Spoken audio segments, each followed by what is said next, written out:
All right. Today we're going to talk a little bit about gear. I'm not really big on gear reviews or getting kind of in the weeds about gear, but there are some pieces that make life a little easier. So today I was going to talk through the belt that I have set up for teaching. Yes, I use a different belt for teaching as I do from kind of general uniform work. Um, I've heard some instructors voice that, like, for a law enforcement capacity, the instructors should have the same equipment. Their belts should be set up the same. They should set the example or mirror what the trainees or the students should be wearing, so they kind of understand what it looks like and how it works. And I get the concept behind that, but I think it's completely unnecessary. The reason being is the students are wearing the gear that they need in order to do their job. Like for the recruits, they've got, you know, gun and 2 magazines. They've got their radio carrier on there. They've got their baton, their OC, their taser, handcuffs, all the other stuff that they need to go out and do patrol work because that's their job. My job is teaching. So my belt is set up to optimize for teaching. My job isn't patrol right now. My job's teaching. So for me to have all that extra crap on my belt doesn't make my job easier. It makes it harder. Adds a bunch of extra weight, bulk, things like that don't help me, and they actually get in the way and keep me from having the things that I do need. For instance, like this is the belt that I teach from, and it's got 4 magazines on it. That is like totally normal for me to come up for a demo or a drill brief or something like that with at least 4 magazines on my belt, or maybe one in the gun also. Would I ever encourage my students to go out onto the street with 4 magazines on their belt for like daily patrol wear? Of course not. That's ridiculous. But having said that, when I come up to demo a drill, there's lots of times where between demoing it correctly, maybe working some things that might go wrong, some intentionally bad demos, maybe some micro drills or micro explanation pieces that I'm demonstrating, and then doing the drill right again, showing kind of the outcome that we're looking for. Between all that, I might go through 3 or even 4 mags. And if I only have 2 on my belt and I'm sitting there stuffing mags, it slows the whole process down. So I teach from a belt that's optimized for what I'm trying to do, which is instruct and teach them the pieces of being faster and more accurate. I wear a different belt when I go and do uniform work. It looks very much like what the recruits wear, but I don't think I need to teach or wear that while I'm teaching. So having said that, we're just going to quickly go through the belt that I have been using. I've been using this one for about 6 months. This is a belt that is not quite available yet. It's from Adaptiv Defense. The boys over there were very nice enough to send this to me about 6 months ago. So I've been wearing it almost daily for about 6 months. This was a prototype they've sent me to wear and tear and give them some feedback on it, which I did. There's a lot of things I like, a few things I might change. So we'll kind of go through why that is. So first off, one of the things I really like about this belt and why I use it so much is because it is set up with the buckle off center. So the buckle is actually at like 1 or 2 o'clock if this is 12. So the first magazine is dead center. If you were to take everything off, flip it upside down, it would work the other way for lefties. And I really like that because then the buckle's not sitting right here in the middle where I would want my first magazine to be if I wanted a piece of equipment there.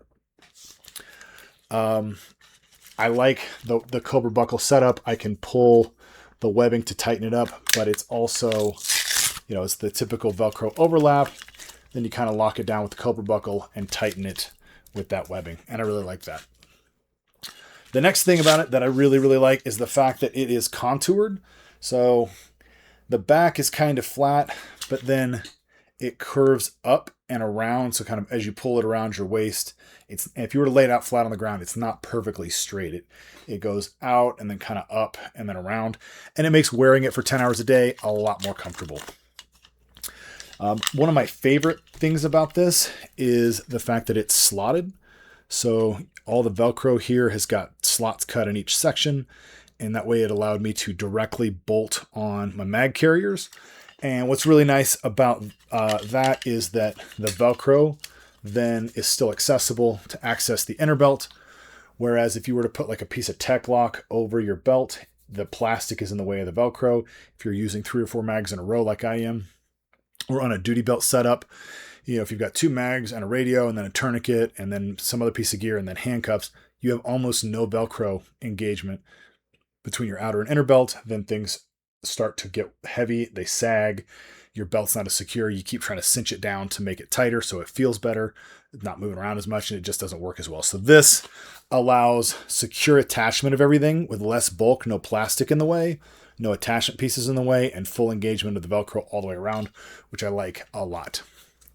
The belt itself is really lightweight. It is stiff enough and rigid enough top to bottom to be comfortable and useful for what I need for teaching or like a competition style setup, but it is lightweight. What I mean by that is if you were to take all the gear off of this belt and then all of the gear off of my patrol belt, which is like I think a 2-inch Blue Alpha Molly patrol belt, the Blue Alpha belt weighs on its own like twice as much, which is fantastic. I've had that belt for a decade. It works great. Still looks brand new, going strong. But when we're just teaching, I want the least amount of weight possible as I'm standing on hard concrete for 10 hours a day, running, walking around, moving, shooting, all that stuff. I want less weight, not more. So for like, I don't need that level of durability and bulk in a training teaching style belt. Speaking of Velcro engagement, the underbelt that comes with it is awesome. I really like it because it's tall, which gives it rigidity this way. It doesn't twist, but it's not stiff like a hula hoop, so it's comfortable to wear, and it's thin. It's thin here. I hate inner belts that once you like overlap them, or like this one is, it doubles back on itself. Once you double back on itself, it's 3/4 to almost an inch thick before you even put the belt on over it, the outer belt. Then you put the outer belt on and it just feels like your gear is way out here. It's more in like orbit around your body instead of kind of attached to you. I hate that feeling. The thin inner belt just works really nice. The Velcro's clean. I've had this belt, like I say, daily use for 6 months at least, and the Velcro looks almost brand new. It doesn't have that torn up hook and loop Velcro destroyed kind of look that you get on inner belts a lot of the time. So like I said, I got this from Adaptiv. They sent it to me as a prototype to try out. I don't think it's available yet for purchase. I believe they said it was going to be available toward the end of the summer. So it should be out pretty soon. As far as a teaching belt or like maybe a tack belt for guys on a tack team or some kind of competition belt, I think it fits the bill perfectly. The best thing I can say about it is I put it on, I wear it for 10 hours, and I never think about it, which is pretty high praise for a piece of gear. If I'm not thinking about it, it's doing everything I need it to, and it's not in the way, it's not bothering me at all, which is all I can ask for. The one thing that I will say is I don't think it will work as like a patrol belt, because this 1 to 2 o'clock area is usually where cops put handcuffs or some other type of gear. Like this is prime real estate forward of the hips, and having the buckle there wouldn't really work. Now, when I said they were soliciting feedback, when I mentioned that to them, I could see the gears in Brantley's mind already starting to work. Thinking about like, could they move the buckle somewhere else? Could they redesign this or make another version of it for patrol belt? I don't know that they're going to do that, but they were certainly interested, and the feedback that I gave them was very welcome, and they like were off and running with it. So I don't know that that'll ever go anywhere, but I really like the way those guys work. I like the way they do business. I like the products they put out, and this belt has been phenomenal for the last 6 months of daily wear. I mean, it basically looks brand new. As far as the rest of the pieces go, it's not that interesting, but I'm currently using like a True North MHP, the full length one, because I like my guns to be a little bit lower, and I have gone to the Blade Tech tech mount. I like it because it's based on the circle and it locks. So when it's in the middle here, you can lock and unlock it. And then if you push it to either side, this locks and nothing moves. So when you put your holster on, you can set it in there. And then what's really nice is you can then adjust the cant of the holster on the fly without having to take it off and unbolt anything. Where that really comes into play, where that's really, really nice, is for our female recruits. A lot of females have got like the anterior pelvic tilt, which is when the belt buckle is lower than the back of the belt. So right off the bat, that holster is tilted forward. That's super common in the Safariland holsters on their hangers. They come super far tilted forward the way they're mounted on Safariland's UBL, which makes getting a proper grip and deactivating retention hard. And then when you add that pelvic tilt that a lot of females seem to have, it gets even harder. And then they're in this like shoulder forward, reaching back, trying to deactivate their retention. And it makes a proper draw essentially impossible to do in any meaningful amount of time. So having these discs on there, you can dial that back out to where it's 0 or even maybe slightly negative cant for better ergonomics on the draw. And being able to do that without having to take the belt off, unbolt a bunch of things, try, reset, just be able to click, click, click, click, click is so nice. It works fantastic. The other piece of gear on here that I use all the time are these mag carriers. I'm using Blade Tech's Tech Mount Minis.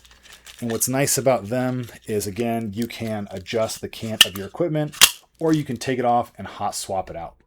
So if I find myself one day I'm teaching a pistol class, I got 4 mags on there. The next day it's like, hey, today's a rifle class, I need a rifle mag.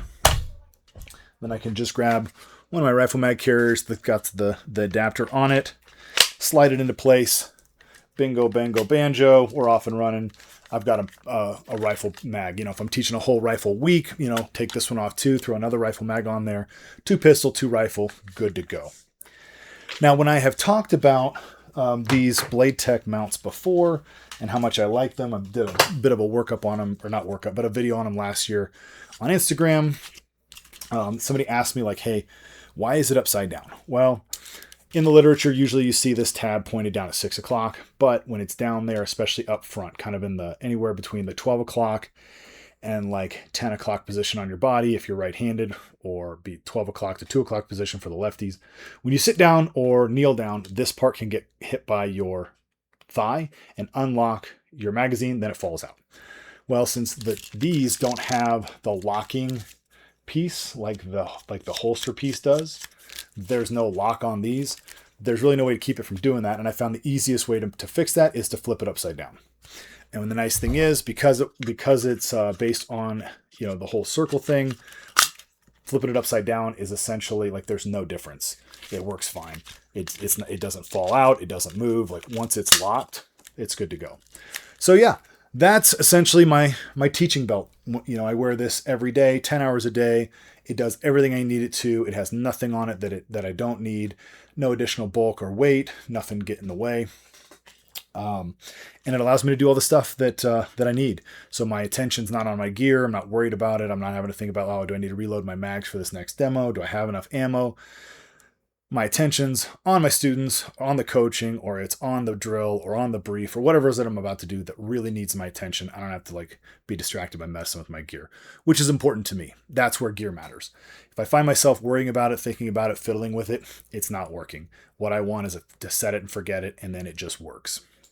And this Adaptiv belt and the pieces on here, the Blade Tech mounts, the tech mount for the magazines, the Adaptiv belt, they do all of those things for sure. So if you've got any questions about this belt specifically or any other gear questions, throw them down below. If you want to be a cool guy and like, share, subscribe, or whatever it is you're supposed to say, do that. If you don't want to be a cool guy, that's okay. I can still be friends with not cool guys also. So guys, hopefully that helps. If you got any other questions, let me know. Take care.